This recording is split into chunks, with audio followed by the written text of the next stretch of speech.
Muhammad Ali.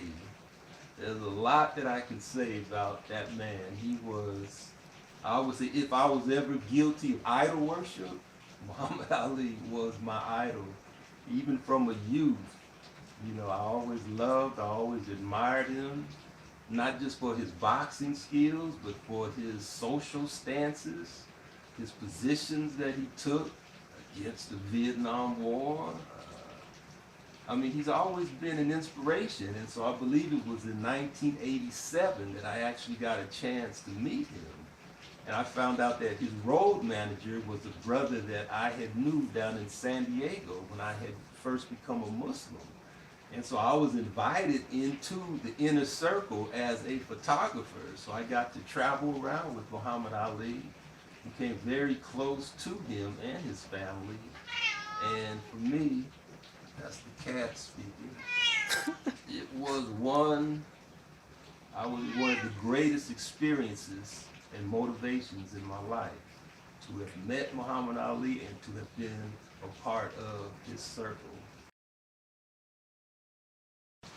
Well, given their high profile, given that they are role models in society, given that youth look up to these brothers for their exploits on the field and the court and whatever, I feel they do have a responsibility and they should bear that burden also.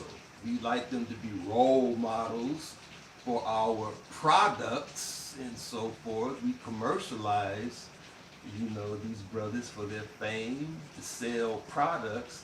So I think they should take stands like Mr. Kaepernick did on social issues, and I applaud Colin Kaepernick. I remember when he first took that stand and all of the media blitz that was just vilifying the brother. I remember calling my son and asking him where could I get a Kaepernick jersey. And so he told me where I could get one. And so I went online, but found out that it was already the number one selling jersey in the NFL. So people responded. People showed their appreciation for his stance. He wasn't even starting, but his jersey was the number one selling jersey throughout the NFL for all teams, not just the 49ers. It was number one overall. I guess it was even over, what's his name for the Patriots? Oh yeah, I don't know. Come Okay. on, you got the Brady, Tom Oh, Brady. Brady, yeah, His yeah. jersey was more popular than Brady's jersey. So the people let their voice be heard that they appreciated someone who would finally take a stand, someone with some notoriety, someone that could get some press and be able to have their voice heard. So that in itself should let the other athletes know that, hey, if you take a stand, people will back you, people will support you, and people will appreciate you. So yes, I applaud Colin Kaepernick, and I wish others would take a similar stance. Well, in this man's world with $40 million, I don't think you are actually a slave anymore financially. You can move about the planet freely and at will. But if there is such a thing as a $40 million slave, it would have to be that you are still a slave here mentally. You haven't evolved yet mentally become consciously free. So if you got 40 million in your bank account, but you are still a mental slave, then yes, then you are a $40 million slave. But if you got 40 million in your bank account and you are free mentally and you are conscious and aware, man, that's freedom in this man's world. So yeah, I would like to have 40 million in my account with my mind. And I think I would consider myself liberated. What is my idea of consciousness? Consciousness is an awareness. It is an awareness of your environment and how your environment is constructed.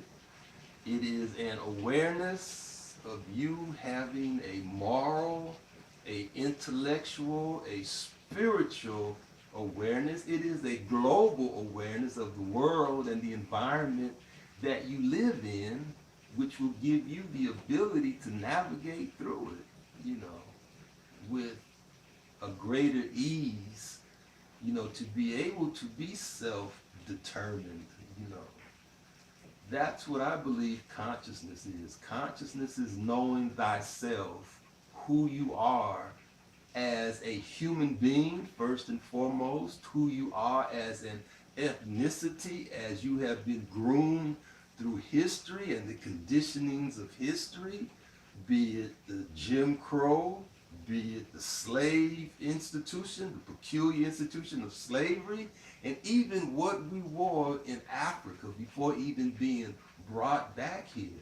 To be conscious of the awareness of your contribution in Muslim Spain, your contribution in the great empire of Mali and Timbuktu, to know that you had greatness in your past, you had great scholars, you had great political leaders in your past. I mean, all of that goes into making up who you are, and it develops you as a conscious individual, and hopefully even a conscious community as the individuals come together, and hopefully, and at some point, we can overcome a lot of the ills that we suffer in this society, given the freedoms that we have.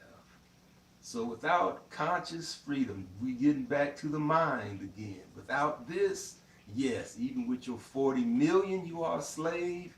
And man, without money, being broke, without consciousness, you are just an abject slave. So this is first. Free. There used to be a song when I was coming up by a group called Funkadelic. It said, free your mind and your behind will follow. Wherever your mind has the ability to go, it will take you and your conditions there. So free this, and you'll be truly free, even if you don't have $40 million in your bank account.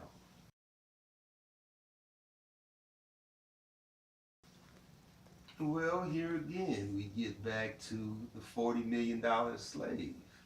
If it's all about economics, then hey, you're free. But if not, and there must be something higher that we must attune ourselves to, then I believe that becomes the number one struggle. I believe that becomes the number one issue. I mean, if it was just merely economics, there is that saying that a fool and his money soon parts.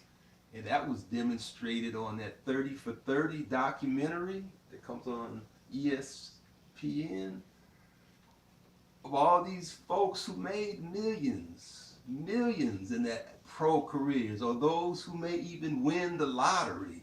I mean, they make big money, but a fool and his money soon parts.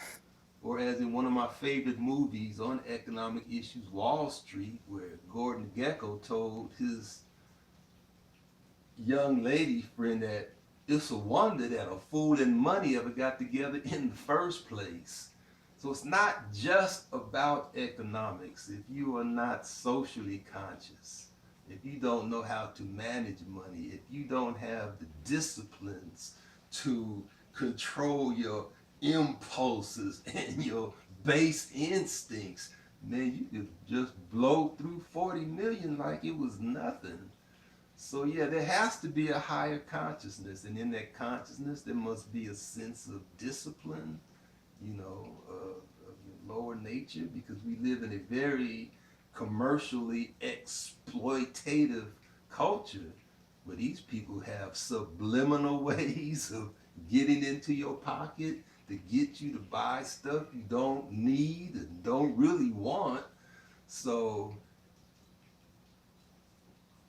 always going to get back to here with me. You're going to have to be a conscious individual, and it's going to take some spiritual discipline on our part, moral discipline, and to be intelligent. We must be intelligent and responsible.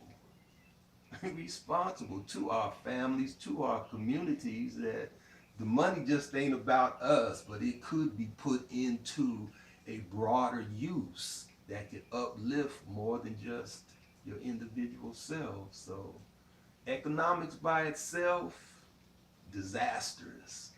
Economics and consciousness, yes. I'm all for that. I am there. I'm with you.